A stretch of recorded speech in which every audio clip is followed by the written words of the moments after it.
Voltando com a nossa análise de O Cortiço, eu queria, vamos dizer assim, substituir o casal de português, né, utilizando agora a Rita Baiana e o Jerônimo. Lá no final a gente traz também a Leone e a Pombinha. O que é que eu tô querendo fazer com essa videoaula? Essa videoaula tem a sua natureza extensionista, sirva para extensão, mas também sirva para os meus alunos de graduação. Né? Os alunos de graduação agora estão lendo a peculiaridade dos ingleses, do E.P. Thompson, no intuito de fazerem uma atividade para me entregar. Já devem ter feito essa atividade, eu espero que já tenham feito, eu espero que tenham postado essa atividade, ainda estamos em atividade remota, sobre a peculiaridade dos brasileiros ou daquilo que representa a sua nacionalidade. Somos uma universidade de cunho internacional e, portanto, numa universidade de cunho internacional nós temos diversas nacionalidades. Então pode ser também a peculiaridade dos guineenses, a peculiaridade dos moçambicanos, a peculiaridade dos angolanos. Enfim, a ideia é que esses alunos tentem produzir o que é peculiar, o que é característico da nacionalidade brasileira. Essa temática, né,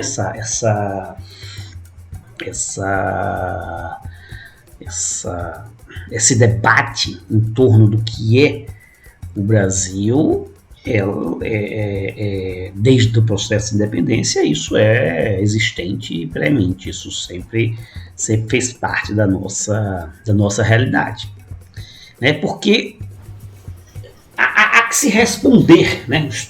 Vários teóricos tentavam responder, produzir, ou mesmo escritores como José de Alencar, como o próprio Aloysio de Azevedo, tentavam responder o que se tratava ser brasileiro, o que era essa nacionalidade brasileira, como ela era constituída, como ela era formada. Claro, com todos os problemas da construção dessa nacionalidade, problemas inclusive de cunho racista, determinista, como nós estamos evitando falar do Cortiço, de Aloysio de Azevedo, mas que, de certa forma, eram tentativas de caracterizar essa nacionalidade. Né? Nós vamos dar um pulo no nosso próximo texto, já falamos aqui na videoaula, na independência dos estados africanos. Então a gente vai sair do século XIX, vamos para o século XX, mas nós voltamos aos inícios do século XX com um livro chamado Macunaíma, a nossa terceira atividade, nosso terceiro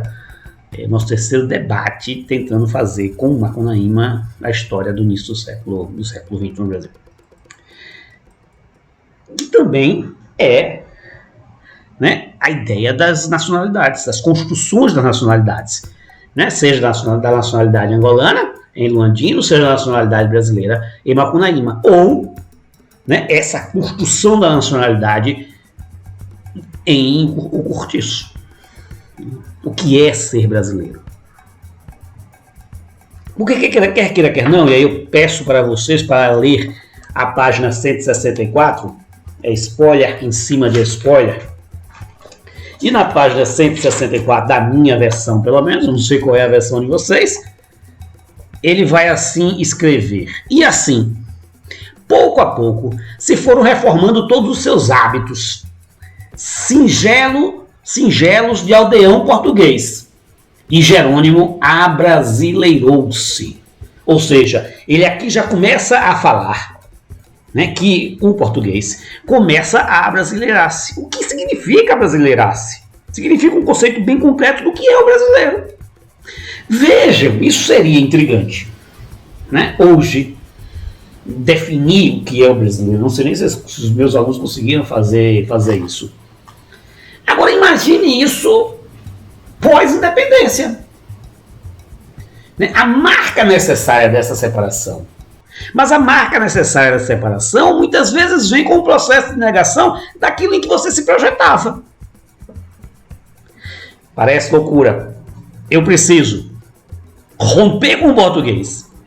Mas muitas vezes o processo histórico constituiu uma valorização da cultura portuguesa, da religiosidade europeia, da língua europeia, dos hábitos europeus, dos costumes, da culinária, enfim, né, da construção de um novo Portugal. Ao mesmo tempo que eu tenho que negar o fato de não sermos portugueses. Porque se fôssemos, não haveria motivo para o processo de independência recém imaginando aí 50 anos, 60 anos de independência do Brasil. Né? Essa temática que Aloysio traz assim de forma belíssima. Se não fosse proibido, caberia, por exemplo, o fado, botar o fundo, a música, o fado tropical do Chico Buarque de Holanda. Né? Ele vai dizer que a revolução afinal foi completa, passei uma parte. A aguardente de cana substituiu o vinho. A farinha de mandioca sucedeu a broa. A carne seca e o feijão preto ao bacalhau com batatas e cebolas cozidas. A pimenta malagueta e a pimenta de cheiro invadiram vitoriosamente a sua mesa. O caldo verde, a soda e o caldo de unto foram repelidos pelos ruivos e gostosos quitutes baianos, pela muqueca, pelo vatapá e pelo caruru. A couve mineira destronou a couve portuguesa, o pirão de fubá ao pão de rala. E, desde que o café encheu a casa com seu aroma quente, Jerônimo principiou a achar graça no cheiro do fumo e não tardou a fumar também com os amigos. Né? Veja essa grande, vamos dizer assim, essa grande imersão para diferenciar, mas diferenciar comparando o elemento europeu ao elemento português. Né? Mesmo porque nós estamos falando de uma junção, né, da Rita Baiana, aqui especificamente a junção da Rita Baiana com o Jerônimo. O Jerônimo, que era casado com a portuguesa, para quem não leu, infelizmente tem uns casos, era casado com a portuguesa, separou da portuguesa para ficar com a Rita Baiana ao longo da narrativa de O Cortiço. Que elementos nós poderíamos pensar, além destes, para compreender a sociedade brasileira? Quem já foi meu aluno, ou quem não foi, quem está me conhecendo agora, já que é uma atividade de extensão, sabe que um tema que me é sagrado é a ideia do trabalho. Né? E a ideia do trabalho é a ideia da negação do trabalho. Né? Há um processo muito vertiginoso que vai se acrescentando cada vez mais de que há uma necessidade de se valorizar o trabalho e de negar, vamos dizer assim, os prazeres. Né? Eros e civilização. Né? É a dialética da Eros e civilização do Marcuse e a dialética da ordem e da desordem do Antônio Cândido. Né? Ou o direito à preguiça do Paulo Ferreira. Enfim, são temas assim, livros, né, literaturas que fazem um debate sobre a sociologia do trabalho. Mas o Cortiço faz isso de forma prazerosa, vamos dizer assim. Ele, durante toda a temática, durante todo o enredo, durante toda a narrativa, ele vai fazer isso. Né? O Jerônimo era aquele funcionário padrão, meu compadre. Né? Funcionário perfeito. Que se pudesse trabalhar 24 horas por dia, mas vai abrasileirando-se.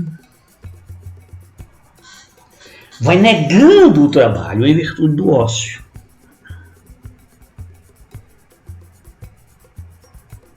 Então, imagine para quem já trabalha com esse tema há muito tempo, quando se debruça sobre o Cortiço, não sei se infelizmente ou infelizmente eu fico fazendo essas ilações, essas relações entre a história, entre a teoria da história, ou a teoria sociológica, como queiram, e aquilo que eu estou lendo. Às vezes eu perco um pouco do prazer da literatura ao fazer esse tipo de coisa. Mas eu queria ler outro trecho para vocês, que está na página 322 da minha edição, esta daqui, com o texto do Antônio Cândido inserido nela. na página 322, ele vai finalmente sacralizar, né, a transformação do Jerônimo em brasileiro. O português abrasileirou-se para sempre. Fez-se preguiçoso, amigo das extravagâncias e dos abusos, luxurioso e ciumento. Fora-se de vez o espírito da economia e da ordem, perdeu a esperança de enriquecer e deu-se todo inteiro a felicidade de possuir a mulata e ser possuído só por ela, só ela e mais ninguém. Claro que a gente precisa do Marcuse, mas é muito mais, vamos dizer assim, muito mais belo compreender isso daí através das palavras do Luiz de Azevedo. Porque vejam só, o trabalho, costumo repetir, talvez essas videoaulas já tenham as 3 ou 4 vezes em que eu falo isso, costumo repetir, o trabalho é um castigo, né? Inclusive hoje eu estou sendo castigado 2 vezes. Vocês viram que eu acabei de gravar a primeira videoaula, essa já é a segunda videoaula, e eu estou suando horrores, eu estou vivendo com suor da minha própria face, literalmente. Olha que a porta está já aberta, tenho que fechar algumas para o vento não prejudicar o som, mas eu estou sendo castigado. Está lá na Bíblia, livro do Gênesis, livro 1. E se nós pensarmos, portanto, na ideia da Renascença como sendo a base desse espírito da modernidade, né, a redescoberta do Éden, não foi o Éden que escolhemos. Nessa formação da nacionalidade brasileira, não é o modelo do Éden que escolhemos, né? É o modelo de valorização do trabalho, porque o capitalismo sai, vamos dizer assim, realizando essas marcas. E veja que hoje, cada dia mais, se constrói a ideia de que os prazeres são ruins. Uma pessoa vagabunda, preguiçosa, é pejorativo. Porque as pessoas valorizam não os prazeres. Né? As pessoas valorizam o sofrimento. Aquela ideia do Édipo.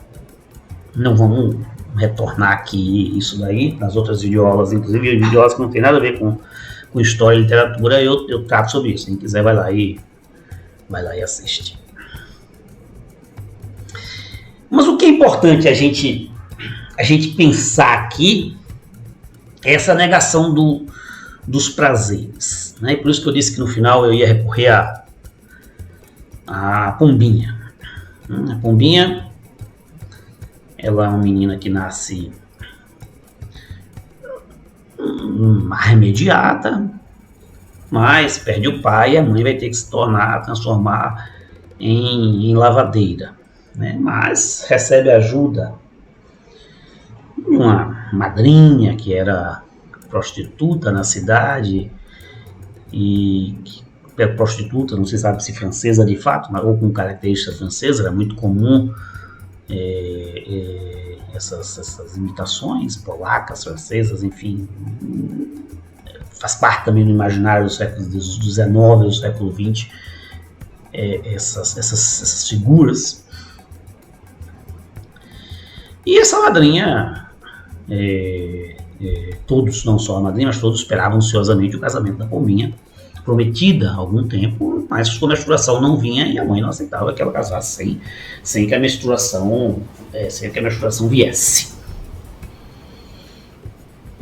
Dois fenômenos segundo a narrativa, vão acelerar esse processo. Acelerar. Pombinha já tinha 18 anos quando a menstruação lhe veio, que é muito tarde, principalmente para uma jovem da época. Mas o que vai, vamos dizer assim, ser um estopim para a vinda dessa menstruação, dessa inserção da pombinha na vida adulta, vai ser exatamente ela ter se relativamente forçada, mas ela ter feito, se dedicado aos prazeres, né, com a Leone, com a sua madrinha. Se dedicado aos prazeres. Veja que hoje eu tenho dificuldade em dizer o que elas fizeram, porque temos dificuldade de falar sobre sexo, não importa qual seja o tipo do sexo. E por isso me impressiona muito como isso foi escrito no século XIX. E minha mente às vezes pode ser mais conservadora do que a mente do Aloysio no século XIX. Muito embora Aloysio tenha problemas que nós já tratamos aqui, né? Determinismos, racismos, enfim. Mas narra, né, um amor entre duas mulheres, narra o sexo entre essas duas mulheres e narra a menstruação da pombinha como sendo resultado deste amor e também das características, vamos dizer assim, climáticas, ou seja, ele une as duas coisas. Ele une a dedicação aos prazeres e o sol, né? Como o sol vem modificar esse espírito da nacionalidade brasileira, ou seja, um completo determinismo do clima. Né? E, portanto, essa relação com os trópicos. Tanto é claro essa relação com os trópicos que no final aqui minha camisa está molhando. Né? E dizem que em videoaula você não pode ficar assim, malambento, parecendo que está suando horrores. Não estou.